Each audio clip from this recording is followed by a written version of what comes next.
Hello friends, welcome to पतरा blogs में आपका स्वागत है। आज हम एक नई वीडियो बनाने वाले हैं जो कि हमारे ओला स्कूटर के रिव्यू के ऊपर होने वाली है। ठीक है, काफ़ी सारे दोस्तों की हमारी डिमांड थी कि भैया आपने ओला स्कूटर लिया है, उसका रिव्यू दीजिए, हमें भी स्कूटर लेना है, हमें भी इलेक्ट्रिक व्हीकल में आना है। तो उसका एक रीज़न है क्योंकि दिल्ली में हम अगर आप देखेंगे तो दिल्ली में ना कमर्शियल काम के लिए अगर किसी को कुछ करना है या कुछ भी ओला उबर रैपिडो में काम करना है तो उसके लिए जो पेट्रोल बाइक है वो बैन हो चुका है ना। तो उसका रीज़न है, सरकार ने बैन कर दिया है पेट्रोल व्हीकल प्रदूषण की वजह से। तो सभी जो हैं व्हीकल लेना चाह रहे हैं तो इलेक्ट्रिक में लेना चाह रहे हैं। तो सबके मन में डाउट है कि कौन सा स्कूटर ज़्यादा अच्छा है, कौन सा स्कूटर ज़्यादा अच्छा नहीं है। तो उसके लिए एक रिव्यू वीडियो बना रहा हूँ। ठीक है, तो मैं आपको एक बता सकता हूँ क्योंकि मेरे को 6 महीने हो गए लियो। 6 महीने में हमने इसको चला दिया है, 17,000 किलोमीटर चला दिया। ठीक है, तो आई होप ये रिव्यू सबसे बेस्ट जो देता है वो जिसके पास चीज़ होती है वो सबसे बेस्ट रिव्यू दे पाता है। तो इसलिए मैं आपको बताना चाहूँगा, देखो अगर हम कमर्शियल वर्क दिल्ली में करेंगे तो आने वाले टाइम में हमें इलेक्ट्रिक पे आना ही पड़ेगा। ठीक है, जैसे कि मैं भी कमर्शियल वर्क में काम करता हूँ, ऊबर में करता हूँ, रैपिडो में करता हूँ, स्विगी जोमेटो पोर्टर जितनी भी डिलीवरी जो लाइन कंपनी है सभी में काम करता हूँ। मल्टी मतलब कभी कभी किसी में, कभी किसी में, कभी किसी, जिसमें ज़्यादा अर्निंग हो उसमें ज़्यादा काम करता हूँ, है ना। तो मेरे को 1000 रुपये 1100 कमाने में कोई दिक्कत नहीं आती, लेकिन जो मेरे को बाइक में पेट्रोल में खर्च होते थे 200 रुपये 250 रुपये वो मेरा सेविंग हो रहा है। ठीक है, और जो मैं पेट्रोल के पैसे निकालता था उसी पैसों में मैं इसके डेली निकाल के मंथली की EMI पे करता हूँ। मेरे को ज़्यादा बर्डन नहीं पड़ता और अपना अच्छा अर्निंग कर लेता हूँ मैं। ठीक है, तो इसका बेनिफिट्स तो काफ़ी सारे हैं, लेकिन अब कहते हैं कि सब कि भैया इसका रिव्यू दीजिए कि मतलब ये लेने लायक है या नहीं है। देखिए, अगर मैं कहता हूँ अगर आपका डेली 100 से 150 किलोमीटर का रनिंग है तो आपका लेना बिल्कुल बेस्ट बनता है। दूसरा, आपकी सेविंग होगी काफ़ी, है ना। और बाकी आपके चलाने के ऊपर बात है। ख़राब देखो हर चीज़ हो सकती है, कौन सी चीज़ कब ख़राब हो जाए ये नहीं पता, है ना।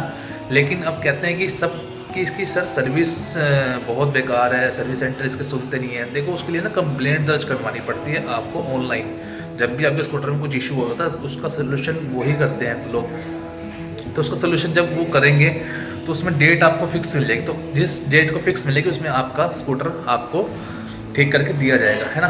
तो इसमें मेरे को लगता नहीं, मेरे को तो देखो अब तक कोई दिक्कत इशू आई ही नहीं है क्योंकि मैं चला अपने तरीके से रहा। अच्छे तरीके से चलाओगे तो अच्छे तरीके से बिल्कुल रहेगी, कोई भी इशू नहीं आएगा। बाकी जब किस्मत ख़राब है तो कुछ भी हो सकता है ना। अगर हम इसकी रेंज की बात करें, अगर आप इसको 6 घंटे इसको चार्ज करने में लगते हैं बैटरी को पूरी। ठीक है, बाकी अगर रेंज की बात करें तो कंपनी बोलती है नॉर्मल मोड में 135, इको मोड में 185 और स्पोर्ट्स मोड में 115 मतलब 115 के आसपास। और जो हाइपर मोड है 95 या 85 है सबकी बोल। लेकिन हाइपर मोड हमने कभी चलाना नहीं है, स्पोर्ट्स हमने कभी चलाना नहीं है। हमने जो चलाना है नॉर्मल मोड ही चलाना है क्योंकि इसकी जो रेंज है ना मोस्टली आप चलाएंगे तो 40 50 60 ही चलाएंगे जो ज़्यादा बेस्ट है। ज़्यादा चलाएंगे तो फ़ायदा नहीं है ना। जितनी ज़्यादा तेज़ चलाएंगे उतनी जल्दी बैटरी डाउन होगी। और वही सेम बाइक वाला सीन है, अगर आप माइलेज तेज़ चलाते हैं तो माइलेज कम आता है, ऐसे ही इसमें ओला स्कूटर में होता है। तो हमारी तरफ से तो यही सजेशन रहेगा 40 50 55 से ऊपर बिल्कुल मत चलाएं और नॉर्मल मोड पे ही चलाएं। इको मोड मत लगाएं। इको मोड लगा के अगर आप 40 चलाते हैं तो उसकी जो बैटरी है ना उस पर जोर पड़ता है। जब आप लेंगे तो आप चला के देखेंगे तो आपको अच्छे से पता रियलाइज़ होगा इस चीज़ का कि हाँ जी, कि बत्रा जी ने एक बात बोली थी इको मोड पे चलाएंगे 40 पे तो उस पर थोड़ा बैटरी में फ़र्क पड़ेगा, थोड़ा सा पड़ता है, जोर पड़ता है क्योंकि वो चीज़ मतलब एक कम मोड का है और स्पीड आप उसको दे रहे हैं तो उसको वो थोड़ा प्रेशराइज डालता है ना। तो इस चीज़ को आपको ध्यान रखना है। मैं तो कभी इको मोड यूज़ नहीं करता हूँ, बस स्टार्टिंग में किया था, जैसे ही मुझको थोड़ा फ़र्क पता लगा मैंने बंद कर दिया।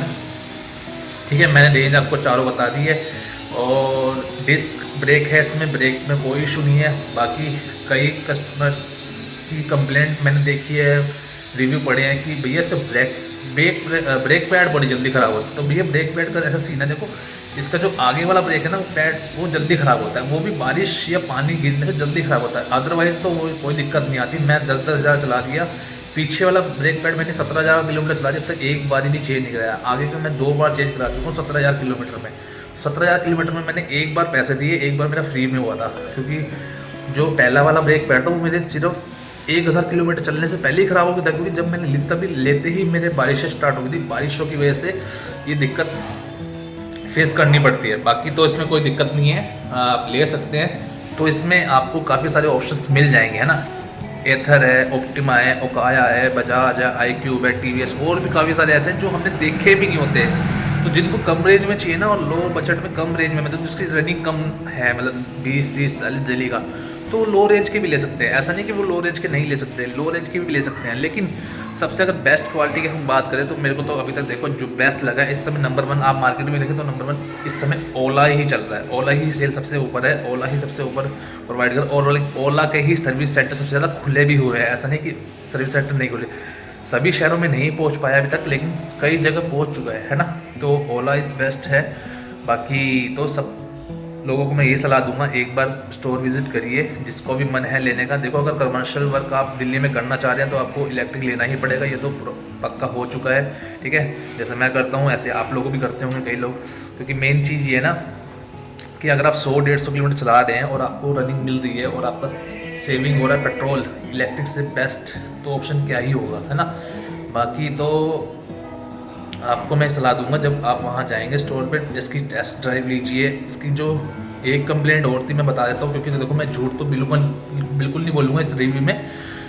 इसकी जो गद्दी है, कई कस्टमर बोल रहे हैं इसकी गद्दी पतली है, मतलब बहुत वो है, मतलब पतली, मतलब हल्की है, जैसे कोई गड्ढा आता है कुछ भी आता है वो दब जाती है, बिल्कुल दब जाती है। मेरे साथ भी फेस होता है, मैं भी इस चीज़ को फेस करता हूँ, लेकिन मेरे को ये ज़्यादा बड़ा मेजर इशू नहीं लगा। क्योंकि देखो कभी कभी तो हम जब बाइक पे जाते थे 40-50 की स्पीड में, अगर हम किसी ब्रेकर से दबाएंगे तो थोड़ा हमें लगता है हम खुद ना गिर जाए, तो फिर भी दबती है। चलो मेरे को ज़्यादा बड़ा इशू मेजर नहीं लगा, इसलिए मैंने इसको आगे नहीं बोला कुछ भी।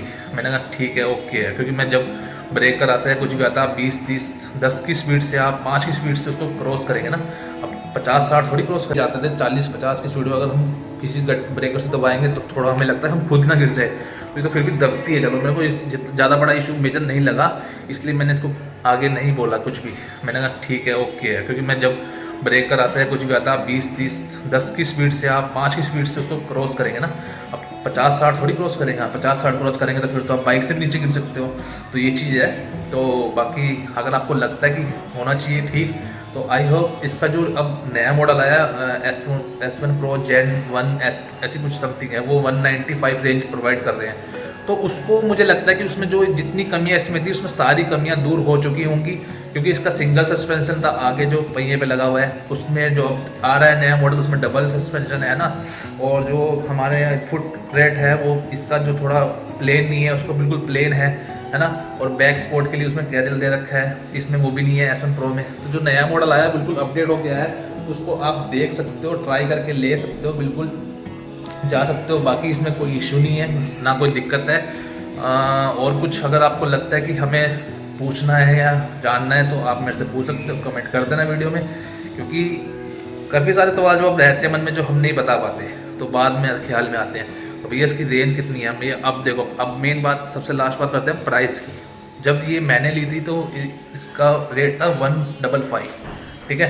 अभी जो रेट है, मैंने कल ही 2 दिन पहले पूछा, एक फ्रेंड को मेरे चाहिए, तो उन्होंने जो रेट बताया 162 बताया है। 1,62,000 रुपये का कैश प्राइस है, और उसमें 20,000-19,000 समथिंग जो भी है सब्सिडी आ जाएगी। 700 रुपये उसमें हेलमेट के भी जुड़े हुए हैं, अगर वो आप सब्सिडी माइनस करेंगे तो 20,000 वो माइनस करेंगे, 19,000 समथिंग जो भी 800 रुपये और 700 रुपये वो, तो इसका मतलब 1,42,43,000 की पड़ेगी आपको in hand cash on road, ठीक है। सब कुछ टैक्स वैक्स ये वो जोड़ के इंश्योरेंस करा के तो 1,42,000 समथिंग पड़ेगा नया मॉडल, जो 195 आपको मिलेगा। तो बाकी जिसको जो लेना है एक बार अपने स्टोर जाके विजिट करें, जो मैंने कमी बताई है, जो मेरे से पूछना चाहते हैं पूछ लीजिए, उनसे पूछ लीजिए कमी दूर हो चुकी है नहीं, इसको आप ठीक करके देंगे या नहीं, पहले पूछ लीजिएगा। क्योंकि अगर पहले ही आप उनसे बात कर लेंगे ना तो वो सब कुछ आपको ओके चीज़ देंगे।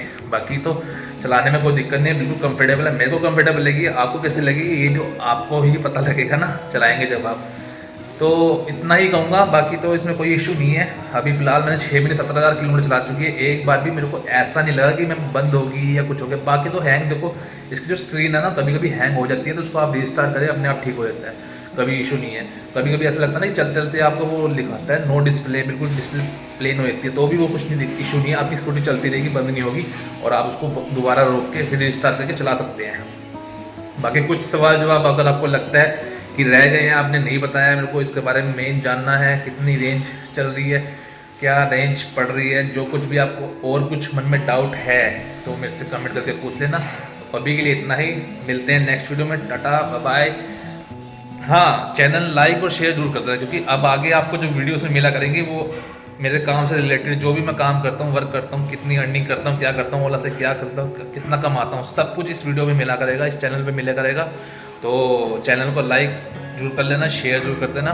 बाकी सब्सक्राइब तो कर ही लोगे, इतना तो है ही नहीं कि आप कमेंट लाइक कर रहे हो। तो ठीक है, अभी मिलते, बाय, सी यू।